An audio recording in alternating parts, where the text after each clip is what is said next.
Hallelujah, praise the lord. પ્રભુ ઈસુ ખ્રિસ્તના સામર્થ્ય નામમાં આપ સર્વને સવારની સલામ. પ્રભુનો આભાર માનું છું. નવા દિવસની ઉત્તમ ભેટને માટે તેમની સ્તુતિ થાઓ. હાલેલુયા. આપણા પરમેશ્વર જેવો બીજો કોઈ નથી. તે અદ્ભુત, મહાન અને સામર્થ્ય પરમેશ્વર છે. તે આપણા જીવનોને માટે ઈરાદાઓ રાખે છે. આપણા જીવન માટે, આપણા ભવિષ્ય માટે તેમની પાસે આયોજન છે, પ્લાનિંગ છે, યોજનાઓ છે. આપણા જીવન માટે આપણા પ્રભુની પાસે હેતુઓ છે. પ્રભુનો આભાર. આજનું વચન યહાનની લખેલી સુવાર્તા તેનો 10મો અધ્યાય અને 10મી કલમમાંથી લેવામાં આવ્યું છે. ત્યાં પ્રભુ ઈસુ ખ્રિસ્તે કહ્યું, ચોરી કરવા, મારી નાખવા તથા નાશ કરવા સિવાય બીજા કોઈ ઈરાદાથી ચોર આવતો નથી. તેઓને જીવન મળે અને તે પુષ્કળ મળે માટે હું આવ્યો છું. પ્રભુ ઈસુ ખ્રિસ્તે કહ્યું, ચોર ચોરી કરવા માટે, મારી નાખવા માટે તથા ઘાત હત્યા કરવા માટે આવે છે અને એના સિવાય તેનો બીજો કોઈ ઈરાદો હોતો નથી. આ વચનમાં ચોર એ શૈતાનનું પ્રતીક છે. એ શૈતાનને દર્શાવે છે. શૈતાનનો ઈરાદો એ આપણને પરમેશ્વરથી જુદા પાડવાનો છે. શૈતાનનો ઈરાદો આપણને મૃત્યુ તરફ લઈ જવાનો છે. શૈતાનનો ઈરાદો આપણા જીવનને નાશ તરફ લઈ જવાનો છે. જ્યારે પરમેશ્વર પિતાએ આદમ અને હવાને એદન વાડીમાં રાખ્યા, પરમેશ્વરે આદમને કહ્યું કે તું વાડીમાંના બધાય ઝાડનું ફળ ખાયા કરજે, પરંતુ જે ભલું ભૂંડું ઝાડ છે તેનું ફળ તારે ખાવાનું નથી. જે દિવસે તું ખાશે તે દિવસે તું મરશે જ મરશે. અને શૈતાન હવાની પાસે આવે છે ને શૈતાન હવાને લલચાવે છે. ને જે ફળ ખાવાની પ્રભુએ મના કરી હતી તે ફળ ખાવાને માટે હવા શૈતાનની વાતમાં આવી જાય છે. હવા એ ફળ તોડીને ખાય છે અને પોતાના પતિ આદમને પણ આપે છે અને તેઓ બંને પરમેશ્વરની આજ્ઞાનું ઉલ્લંઘન કરે છે.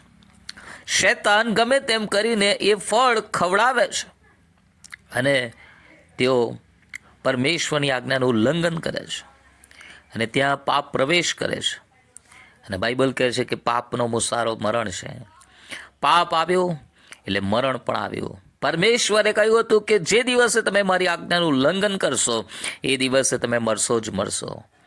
અને એ તો વાલાઓ પહેલામાં પહેલું આત્મિક મૃત્યુ, એટલે કે ઈશ્વરથી અલગ થાય.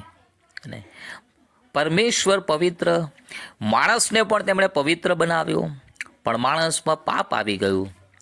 પરમેશ્વર પવિત્ર, માણસ પાપી બની ગયો. પવિત્ર ઈશ્વર અને પાપી માણસ એક સાથે રહી ના શકે. પરમેશ્વરથી અલગતાઈ આવી ગઈ અને એ પહેલું મરણ. અને પછી શારીરિક મરણ પણ આવ્યું. શરૂઆતના તબક્કામાં માણસ થોડું લાંબુ જીવતો, પણ પછીથી બધા જ પ્રકારના પાપ, કાઈને પોતાના ભાઈ હાબેલને મારી નાખ્યો અને એમ પહેલું શારીરિક મરણ આપણે ત્યાં બાઇબલમાં 4થા અધ્યાયમાં, ઉત્પત્તિના પુસ્તક 4થા અધ્યાયમાં જોઈ શકીએ છીએ. અને ત્યાર પછીથી લોકો મરવા લાગ્યા. આદમ પણ મર્યો અને ન્યાયી માણસો પણ મરણ પામ્યા. નૂહ જળ પ્રલયથી બચી ગયો, પણ તેનું મરણ થયું અને મરણ રાજ કરવા લાગ્યું. પણ પ્રભુ ઈસુ ખ્રિસ્ત કહે છે કે ચોરી કરવા માટે, મારી નાખવા માટે, ઘાત હત્યા કરવા માટે આવે છે, પણ હું તેઓને જીવન આપવાને માટે, પુષ્કળ જીવન આપવાને માટે આવ્યો છું.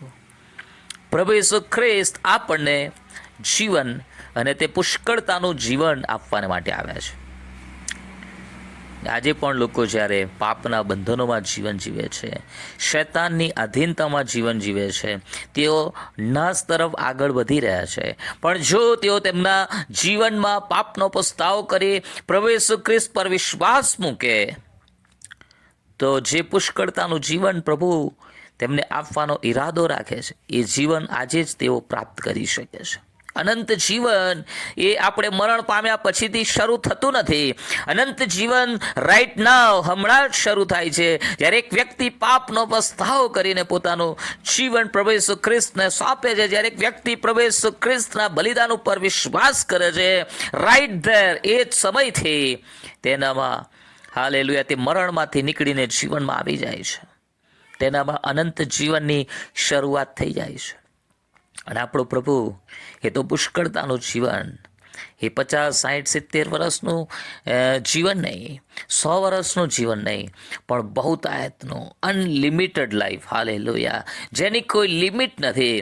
અને એક એવું જીવન કે જે ઈશ્વરની સંગતમાં હોય, ઈશ્વરની હાજરીમાં વિતાવવાનું હોય, એવું જીવન પ્રભુ આપણને આપવા માગે છે. વાલાઓ, પ્રભુનો આભાર માનીએ. પરમેશ્વરના ઈરાદાઓ આપણા માટે જે છે એ બહુ ઉત્તમ છે. એ આપણને ભવિષ્યમાં વિપત્તિ આપવા માટેના નથી. પરમેશ્વરના ઈરાદાઓ આપણા હાલેલુયા ભવિષ્યકાળ માટે ઉત્તમ છે. આપણને અનંત જીવન આપવા માટેના છે.